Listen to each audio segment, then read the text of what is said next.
नमस्कार। भारत के राष्ट्रीय उद्यानों व वन्यजीव अभयारण्यों पर चल रही गुरु ज्ञान आईएएस की सीरीज में आप सभी का स्वागत है। हमारे आज के इस वीडियो में हम बात करेंगे केबुल लामजाओ नेशनल पार्क की। केबुल लामजाओ नेशनल पार्क विश्व का एकमात्र तैरता हुआ राष्ट्रीय उद्यान है जो भारत के उत्तर पूर्वी राज्य मणिपुर के विष्णुपुर जिले में स्थित है और लोकटक झील का एक महत्वपूर्ण हिस्सा भी है। यह नेशनल पार्क लगभग 40 वर्ग किलोमीटर क्षेत्र में फैला हुआ है। कुछ छोटे छोटे टापू को मिलाकर केबुल लामजाओ राष्ट्रीय उद्यान का निर्माण किया गया है। इस अभयारण्य का क्षेत्र काफी ज्यादा होने के कारण जानवरों की अच्छी देखभाल नहीं हो पाती थी, जिसके कारण इसे कई बार छोटा भी किया गया है। लोकटक झील दुनिया की इकलौती ऐसी झील है जो तैरती हुई दिखाई देती है। केबुल राष्ट्रीय उद्यान को लगभग 1953 में संगाई हिरण की रक्षा करने के लिए जाना जाता था, लेकिन यह राष्ट्रीय उद्यान के रूप में स्थापित नहीं था।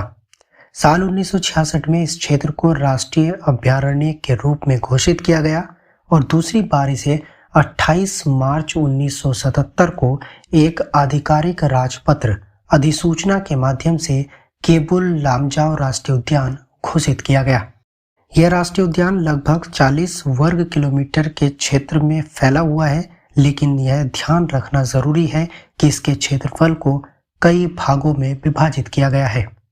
इस पार्क के कुछ हिस्से पर राज्य का स्वामित्व है, जबकि इसके कुछ क्षेत्रों को थांग, बरेल और मारिल जनजाति के जनजातीय समूहों के मध्य विभाजित किया गया है। केबुल लामजाओ नेशनल पार्क की सबसे अनोखी विशेषता यह है कि यह पार्क झील बनने के लिए बहुत गहरा और उथला हुआ है। लामजाओ राष्ट्रीय उद्यान वनस्पति के अस्थायी द्रव्यमान यानी फ्लोटिंग मैस के साथ एक दलदल है। यह दलदल 3 पहाड़ियों पाबोट पहाड़ी, टोया पहाड़ी और चिंगजाओ पहाड़ी पर स्थित है, जो मानसून के मौसम के दौरान बड़े स्तनधारियों को शरण देने के काम आता है। मिट्टी के कणों के साथ कार्बनिक कचरा और बायोमास की अभिवृद्धि के लिए दलदल को ही जिम्मेदार ठहराया जाता है, जिसे ठोस रूप में फ्यूमिडिस कहा जाता है। लोकटक झील के दक्षिण पूर्वी हिस्से में फुमदी पाए जाते हैं, जिसे रामसर स्थल भी घोषित किया गया है। ऐसा माना जाता है कि उस नेशनल पार्क के कुछ क्षेत्रफल के 2 से 3 चौथाई क्षेत्र पर फुमदी पाई जाती है। केबुल लामजाओ नेशनल पार्क में north Indian black ड्रोंगोस, लियर skylark, northern पहाड़ी मैना, जंगली क्रॉ, येलो हेडेड वैकेटल, कई प्रकार के डक, क्रेन और वुड पैकर्स जैसे पक्षियों की कई प्रजातियां निवास करती हैं। साथ ही कई प्रकार के जानवरों जैसे डांसिंग डियर, जिन्हें ब्रो एंटीलियर डियर भी कहा जाता है, हॉग डियर, बड़े भारतीय सीवेट, जंगली सुअर, जंगली cat, golden cat, musk shrew, fox, flying fox और सांभर जैसे कई वन्यजीवों का घर है। केबुल राष्ट्रीय उद्यान अपनी प्राकृतिक परिस्थितियों के कारण कई जलीय प्रजातियों, सरीसृपों और उभयचरों का निवास स्थान भी है, जिनमें कॉमन कॉर्प, किलबैक कछुआ, viper, krait, cobra, python, water cobra, Asian red snake, checker garter snake आदि शामिल हैं। केबुल लामजाओ राष्ट्रीय उद्यान में प्रचुर मात्रा में पाई जाने वाली वनस्पति तेजस्वी है। तैरने वाले इस दलदल में इस वनस्पति का समावेशन होता है, जो लगभग 120 सेंटीमीटर मोटी होती है।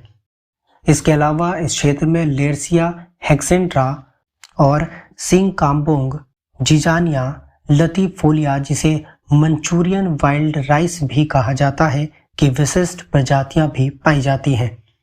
मंचूरियन वाइल्ड राइस प्रोटीन का एक समृद्ध स्रोत होता है। इस क्षेत्र में कोइक्स लैक्रिमा जूबी, कैरेक्स और लिलहर पॉलीगोनम परफोलिएटम नामक कई प्रकार के चावल भी उगते हैं। अब चलते चलते एक नजर डालते हैं लोकटक झील पर। लोकटक भारत के राज्य मणिपुर की एक झील है, जो पूर्वोत्तर भारत की सबसे बड़ी मीठे पानी की झील है, जो जल की सतह के ऊपर तैरती हुई फुमड़ी के लिए प्रसिद्ध है। यह प्राचीन झील मणिपुर की अर्थव्यवस्था में महत्वपूर्ण भूमिका निभाती है। यह सिंचाई, पेयजल आपूर्ति और बिजली उत्पादन के लिए जल के स्रोत के रूप में कार्य करती है। इसके जैव विविधता के मूल्यों और पारिस्थितिक स्थिति को ध्यान में रखते हुए लोकटक झील को शुरू में 1990 में रामसर अभिसमय के तहत अंतर्राष्ट्रीय महत्व की आर्द्र भूमि के रूप में नामित किया गया था। साल 1993 में मॉन्ट्रेक्स रिकॉर्ड के तहत इसे सूचीबद्ध किया गया था। गुरु ज्ञान की इस सीरीज में हम अगले रविवार आपको फिर मिलेंगे किसी एक नए राष्ट्रीय उद्यान के साथ।